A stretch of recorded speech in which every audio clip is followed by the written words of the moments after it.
warahmatullahi wabarakatuh. Waalaikumsalam warahmatullahi wabarakatuh. Baik, sebelum kita mulai pelajaran, alhamdulillah kita berdoa. Silakan ketua kelas pimpin doanya. Marilah teman-teman sebelum kita memulai pelajaran, marilah kita berdoa. Berdoa dimulai.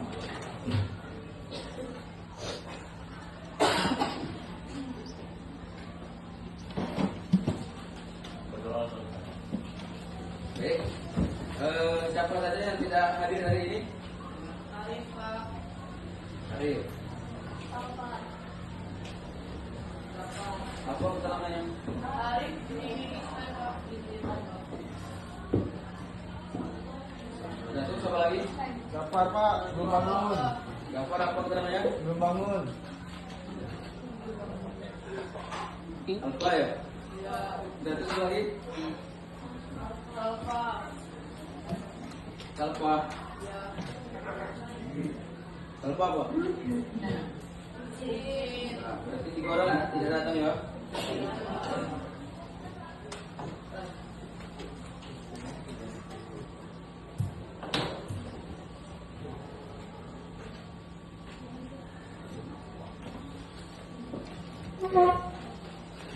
Sebelum Bapak mulai pelajaran, Bapak akan menampilkan cuplikan video tentang inspirasi hidup. Siapa yang hari ini sudah bersyukur? Saya. Oh, Ini semua. berarti bersyukur semua ya? Karena ada beberapa anak di luar sana yang tidak seberuntung kalian semua. Kalian bisa merasakan sekolah yang layak. Di sini Bapak tampilkan beberapa anak yang tidak seberuntung kalian. Silakan ditonton ya.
Itu video anak-anak tidak seberuntung kalian.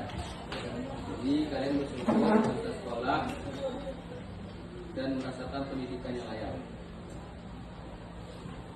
Oke, sekarang kita akan masuk ke pelajaran nomor 1, yaitu bentar, baca.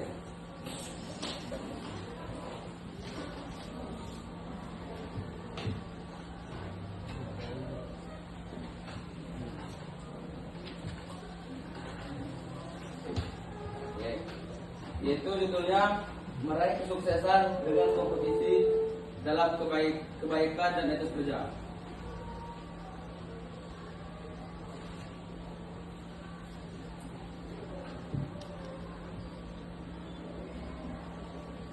Nah, yang pertama itu pengertian kesuksesan.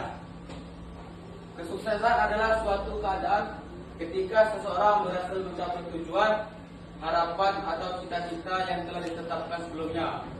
Pengertian ini bersifat relatif karena setiap individu memiliki ukuran dan standar kesuksesan yang berbeda-beda. Bagi sebagian orang, kesuksesan bisa berarti pencapaian materi seperti kekayaan, jabatan, sedangkan bagi yang lain bisa berupa kebahagiaan, ketenangan batin, kesehatan, atau kebermaknaan hidup. Nah, kemarin kalian daftar SMA 2 itu berliku-liku apa tidak? Penuh dengan tahapan-tahapan atau ujian-ujian atau tidak? Kemudian saingan kalian banyak atau tidak? Banyak kan? Setelah kalian berhasil masuk SMA 2, sukses atau tidak? Sukses kan? Itu merupakan salah satu standar kesuksesan yang kita miliki. Sesuatu yang berhasil kita capai, itu sukses. Kesuksesan itu bukan hanya saja tentang pencapaian materi atau pencapaian jabatan, kekayaan, bukan seperti itu. Terkadang kesuksesan itu merupakan pencapaian kebahagiaan. Contoh, kamu senang nggak sekolah di SMA 2 ini? Dari sekian banyak saingan yang terpilih untuk masuk SMA 2 itu diri kamu. Bahagia apa tidak? Bahagia.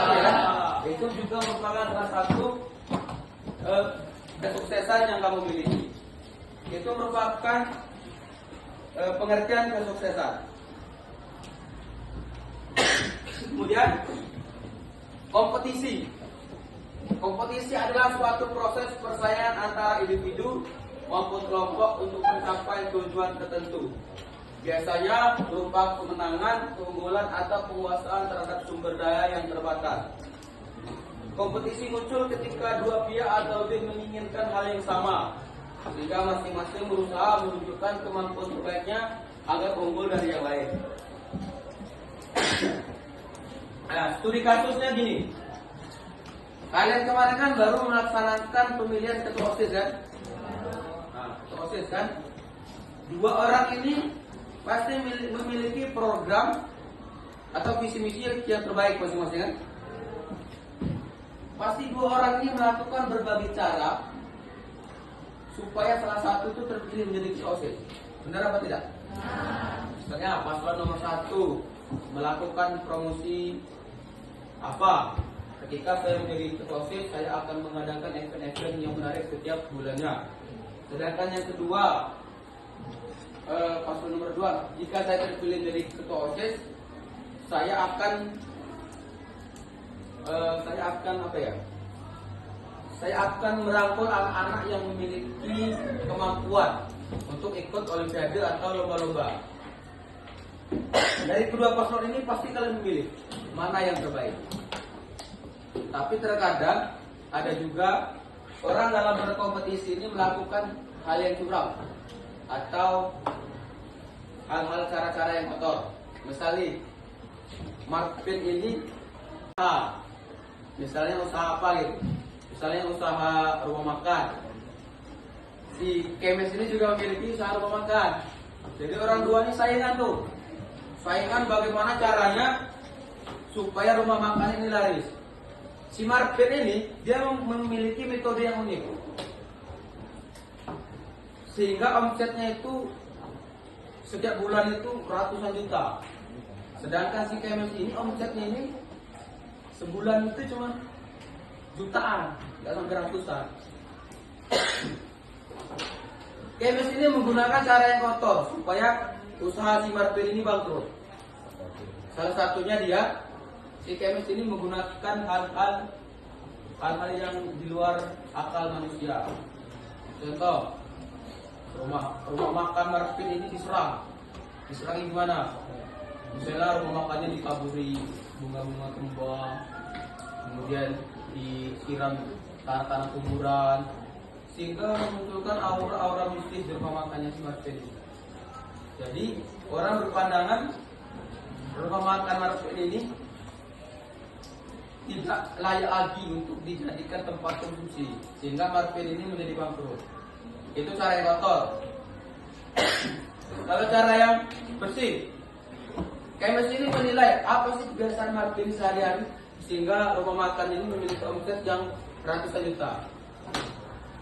Yaitu ada namanya ATM, amati, tiru, modifikasi. Kemes ini mengamati si Marvin ini. Apa sih perilaku si rumah makan Marvin sehingga bisa sampai ratusan juta? Pertama, Marvin ini rajin bersedekah ke anak yatim ataupun ke panti asuhan. Jadi setiap setiap hari itu pasti dia melaksanakan itu. Setiap hari Jumat dia mengadakan yang namanya Jumat berkah. Jadi dia bagi-bagikan sedekahnya. Akhirnya hari itu ditiru sama kemes. Perlahan-lahan dia mulai bersedekah juga, walaupun nggak besar kan. Dia sedekah ke masjid, ditiru. Diamati kan, setelah diamati, kemudian ditirulah dengan kemes. Ditiru dengan dia. Tapi dimodifikasi, yang akhir dimodifikasi dengan kemes. Dimodifikasi dengan dia. Market ini jadi terbatas kalau sedekah ya. Dia ke rumah, ke panti-panti asuhan tertentu. Kalau kemes ini enggak. Dia ke masjid, ke panti asuhan, kemudian di jalan raya. Dari sini belok. Dia bilang baik. Dia bilang baik. Orang cuma tiru. Dah.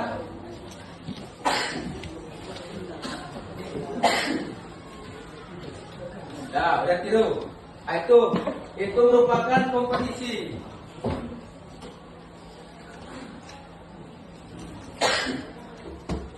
Kompetisi itu merupakan persaingan antara dua orang atau lebih demi mencapai suatu tujuan tertentu. Jadi kalau kalian bersaing, itu gunakanlah cara yang sehat dan baik. Kalau cara kalian sehat, kalian masih banyak kawan, masih bakal disukai oleh orang. Yang kedua, pengertian kebaikan. Kebaikan adalah segala bentuk sikap, perbuatan, ucapan yang mencerminkan nilai moral positif, memberikan manfaat, serta mendatangkan kebaikan bagi diri sendiri maupun orang lain. Kebaikan biasanya berkaitan dengan nilai yang tulus, hati yang ikhlas, serta tindakan sesuai dengan norma, etika, dan ajaran agama. Sekarang Bapak mau tanya, siapa pagi tadi yang sudah berbuat kebaikan? Tidak ada. Contoh apa? Satu orang tua. Kabar apa buat? Buat kebaikan pagi ini? Oh, Pak. Beli bensin orang. Beli bensin orang. Do, apa do? Kebaikan yang Anda lakukan hari ini? Bantu orang tua. Itu juga merupakan kebaikan. Kalian mau nggak pagi ini berbuat kebaikan sama-sama? Mau. Coba senyum. Coba senyum. Coba senyum. Senyum itu nampakkan gigi yang lebar. Coba. Kalau Bapak bilang senyum langsung bunyi. Ya. Coba senyum. 1, 2, 3. Senyum itu merupakan sedekah. Senyum itu merupakan sedekah. Jadi kalian hari ini sudah sedekah dengan Bapak. Terima kasih. Kebaikan itu bukan saja berdampak pada orang lain, tetapi juga berdampak pada diri kita. Ketika kita berbuat baik kepada orang lain, maka timbal baliknya akan kembali kepada kita. Contoh, Fadil nih, jadi sering bandar kawannya di kantin. Suatu ketika dia di jalan, motornya macet. Nah, orang yang sering di bandarnya tadi pasti punya empati kepada Fadil. Kawan aku, CS aku itu. Jadi sering kan bandar aku. Kalau tidak bantu itu, alangkah berdosanya. Tidak ada rasa empati atau timbal balik dari perbuatan yang kita lakukan tadi. Itu kebaikan. Apabila kita melakukan kebaikan itu, bukan saja kita disukai oleh manusia, tetapi kita disukai juga sama Allah Subhanahu wa taala. Yang pertama, kita akan mendapatkan pahala, mendapatkan keberkahan. Dari manusia jadi senang dengan kita. Orang juga mau berkawan dengan kita. Itu merupakan pengertian kebaikan. Kemudian pengertian etos kerja. Etos kerja adalah sikap, pandangan, serta semangat yang dimiliki seseorang atau kelompok dalam menjalankan pekerjaan dengan penuh tanggung jawab, disiplin, dan dedikasi untuk mencapai hasil yang optimal. Etos kerja mencerminkan kualitas pribadi seseorang dalam bekerja, termasuk nilai kejujuran, kedisiplinan, ketekunan, serta motivasi untuk terus berprestasi. Nah, siapa di sini yang pernah menjadi anggota OSIS waktu SMP? Cuma 2 orang. Oke. Itu merupakan jabatan apa bukan? Jabatan kan? Kalian diberi amanah oleh ketua OSIS kan? Kalian menjalankan pekerjaan kalian itu, jabatan kalian itu sungguh-sungguh apa tidak? Sungguh-sungguh kan? Pengurus atau pengurus inti, kalau kita sungguh-sungguh atau serius dalam menjalankan jabatan kita, maka dia akan senang karena programnya berjalan sesuai dengan visi misi yang dia miliki. Jika dalam suatu dunia pekerjaan kita memiliki etos kerja ini, yang pertama itu bos itu pasti senang dengan kita, ya kan? Etos kerja ini mencakup kejujuran, kedisiplinan, ketekunan, dan motivasi. Yang kedua, kita menjadi contoh teladan bagi orang-orang yang lain. Yang ketiga, kalau kita jujur di tempat pekerjaan, orang senang nggak dengan kita? Senang kan? Orang senang dengan kita, pasti kita bakal memiliki kawan atau lingkungan yang baik. Itu merupakan etos kerja.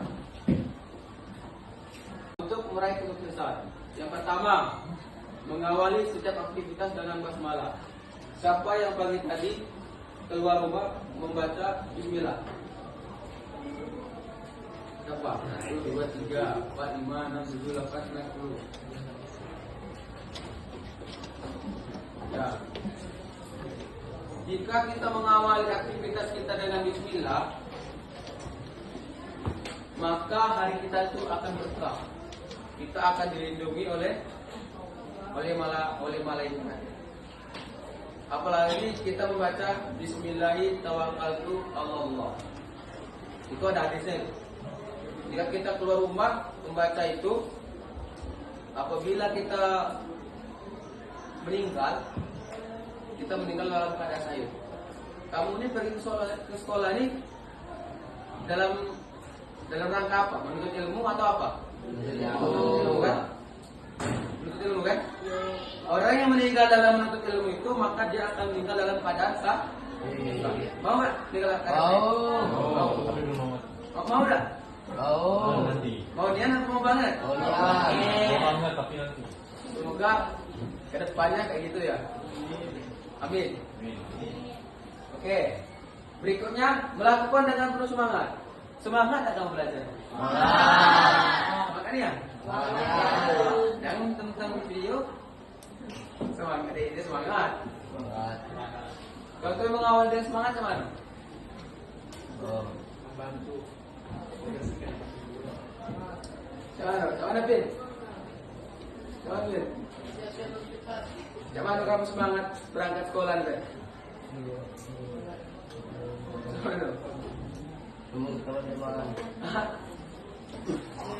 Mengawal dengan semangat itu saya ini dah.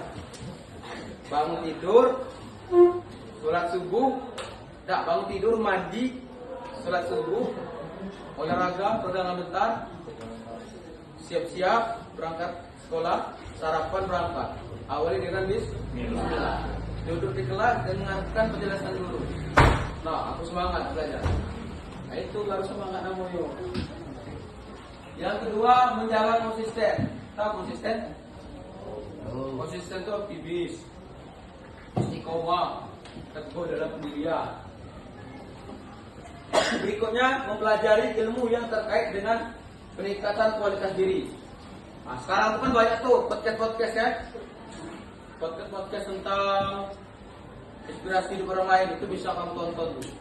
Kamu di situ bisa ambil nilai hidupnya atau nilai-nilai kebaikan yang ada di dalam podcast tersebut.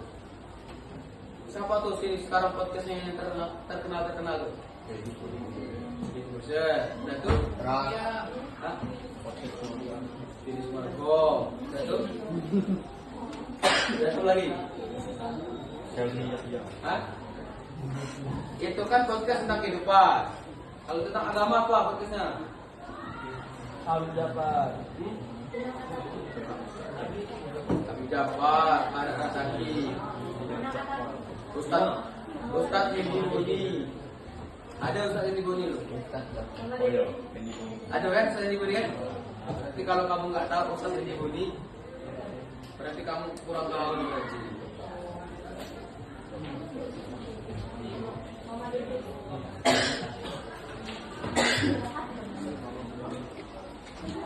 Berikutnya membiasakan bekerja sama.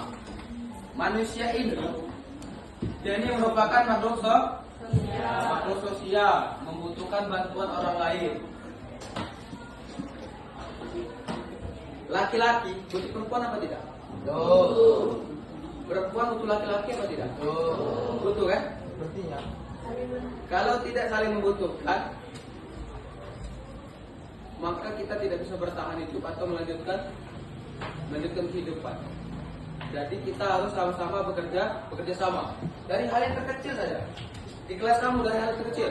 Contohnya apa? Piket. Itulah. Orang yang tidak menjalankan kewajibannya, menjalankan piket di kelas, itu merupakan orang yang tidak bertanggung jawab. Dia tidak memiliki semangat ataupun etos kerja. Nah ini tadi mengamati, meniru, modifikasi atau ATM yang Bapak jelaskan tadi antara gembel dan martir. Berikutnya manfaat berperilaku kompetisi dalam kebaikan. Tentu yang pertama memperoleh ridho dan pahala dari Allah Subhanahu wa taala. Yang kedua, menjadi manusia yang bermanfaat. Yang ketiga, mempercepat penyelesaian pekerjaan. Berikutnya, termotivasi menjadi lebih baik, menjadi pribadi yang disiplin dan bertanggung jawab, mempererat hubungan dengan sesama. Ini manfaatnya tuh.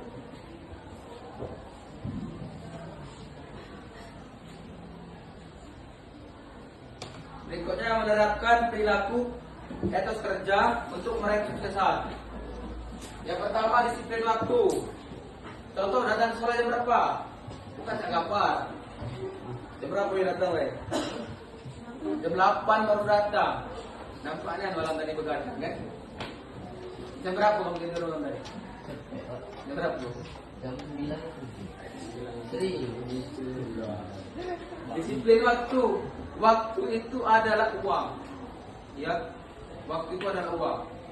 Ibarat investasi. Kalau kita tidak pandai-pandai memanage waktu, maka investasi kita itu akan anjlok. Contoh disiplin waktu, datang sekolah tepat waktu. Jam 7 itulah berada di sekolah. Jangan jam 7.15 baru OTW, lambat itu. Kemudian bekerja dengan bertanggung jawab. Apabila kalian diberikan tanggung jawab, maka tanggung jawab itu dijalankanlah dengan sungguh-sungguh dan penuh dengan etos kerja. Kemudian kerja keras dan pantang menyerah, jujur dan berintegritas, bekerja sama dan komunikasi dengan baik, selalu belajar dan berinovasi. Itu cara menerapkannya.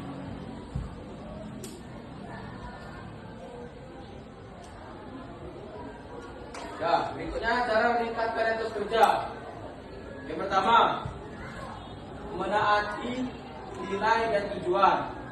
Kemudian disiplin dalam waktu dan aturan, meningkatkan motivasi dan semangat, bekerja dengan penuh tanggung jawab, belajar dari pengalaman dan kegagalan, menjaga kesehatan jasmani dan rohani, mencapai suasana kerja yang nyaman dan aman, konsisten dan belajar dari hal-hal baru, menggunakan teknologi dan bijak. Nah, habis ya. Tugas kalian di rumah, silakan cari ayat yang berkaitan tentang berkompetisi dalam kebaikan dan kerja. Paham anak-anak? Pahamnya paham banget. Oke. Ada yang ingin bertanya? Ya dong, silakan dong. Bagaimana dapat menjadi jalan untuk meraih kesuksesan dunia dan akhirat, Pak. Oke, pertanyaannya bagus. Bagaimana kompetisi dalam kebaikan dapat apa? Dapat apa? Dapat menjadi untuk meraih kesuksesan dunia dan akhirat. Oke. Jika kita bersaing dengan cara yang sehat, yang baik, itu yang pertama, kita kalau di pandangan manusia, yang pertama kita akan disenangi oleh orang lain. Yang kedua, orang itu mau berkawan dengan kita. Yang ketiga, kita ini menjadi motivasi bagi orang lain. Contoh, Ridho itu bersaing dengan kebaikan tuh. Jadi di pandang orang lain, oh ya, aku harus bisa jadi cari itu. Dia lebih baik, jujur, disiplin, penuh tanggung jawab. Dalam pandangan agama, yang pertama, mendapatkan keberkahan dari Allah Subhanahu wa taala. Kemudian mendapatkan pahala. Yang ketiga, kita mendapatkan jaminan surga. Mau surga kan? Nah, itu dong. Dari pandangan manusia dan pandangan agama. Ada lagi? Ya, silakan. Pak, apa kegunaan dari etos kerja? Dan etos kerja itu termasuk kebaikan atau bukan? Ya. Apa kegunaan etos kerja? Apakah kerja termasuk dalam kebaikan atau bukan? Kegunaan etos kerja tadi, yang pertama, nih, kegunaannya kita terbiasa menghargai hasil yang kita raih, kemudian menjaga martabat diri. Etos kerja itu kan merupakan kedisiplinan kan, kejujuran, tanggung jawab, semangat ataupun motivasi. Jika kita sudah menjalankan hal-hal tersebut, pasti orang bakal memandang kita sebagai orang yang kompeten dan wajib aku menjadi motivasi bagi diri orang lain. Itu akan menjaga martabat diri kita, melatih sifat sabar, tabah dan tawakal. Ini merupakan poinnya, kegunaannya. Apakah etos kerja itu termasuk kebaikan? Ya, etos kerja itu merupakan kebaikan. Karena di sini yang Bapak jelaskan tadi, dalam etos kerja itu terdapat kejujuran, kedisiplinan, ketekunan serta motivasi untuk terus berprestasi. Pak, ada yang lain tak? Tak? Oke. Silakan tugasnya dicari, dicatat di buku selembar, cari ayat yang berkaitan tentang kompetisi dalam kebaikan dan etos kerja. Oke, cukup di sini pertemuan kita. Bapak akhiri. Assalamualaikum warahmatullahi wabarakatuh.